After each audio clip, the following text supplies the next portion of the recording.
Hey guys, good morning. Quick video on the cost of the carnivore diet. Let's take into account another area of life that we tend to forget that costs us a lot of money.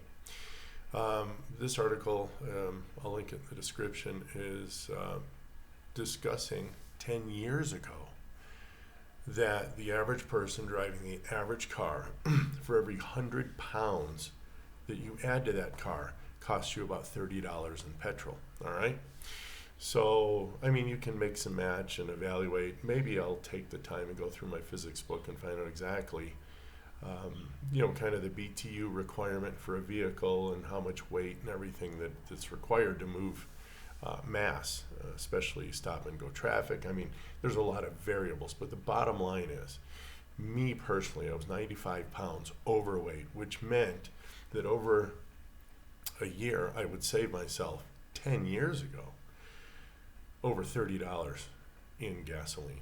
All right, so again, I hear this idea of, oh, the carnivore diet's so expensive, fatty meat, eggs, and butter are just too expensive for me, so I have to eat junk food and processed foods and garbage and carbohydrates and a lot of bread. You know what? Add up what you eat all week long, okay?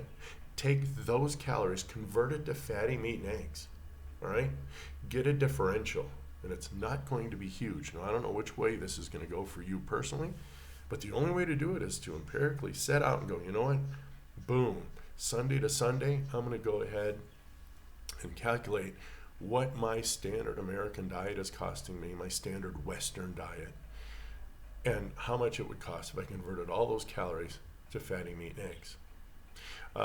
And then go ahead and add in your healthcare costs, which we went over in a previous video, but in case you want to know, the latest numbers I have, and I set up a formula for it. Take your weight, subtract 15.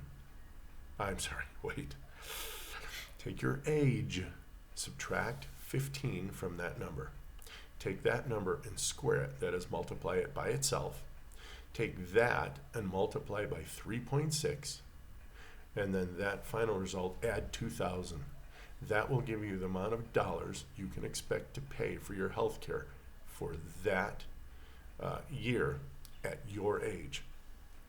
And since I see no doctors, I have no pain, I'm on no meds, my cost is zero, which means at my tender age of 56 years old, I'm already saving $8,000 a year as of right now. And if it's true that since I've lost 100 pounds, I'm now saving myself 10 years ago, gas is a little more expensive now than it was then. At that time, I was saving $30 more a year. Let's go ahead and let's add just 10%.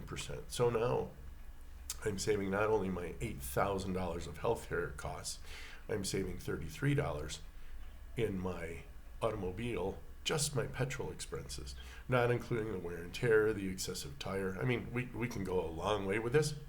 So go ahead and take the differential between what you're eating now, what you could eat in calories for fatty meat, eggs, and butter, and then go ahead and do the maths. I'll leave that up to you. Anyway, short, quick video about just how darn expensive it is to do the carnivore diet. I actually think it's I have an expletive. I deleted it in my own brain here. It's an excuse, friends. That's all it is. It's an excuse. You want to eat what you want to eat, but you don't want to pay the piper. Well, if you're not going to pay the piper now, you're going to pay extra gas. And you're going to pay extra when you have to be on all your meds and stuff by the time you're in an area of your life where you can't go back and redo it. Up to you. We'll talk soon. Be well. Bye.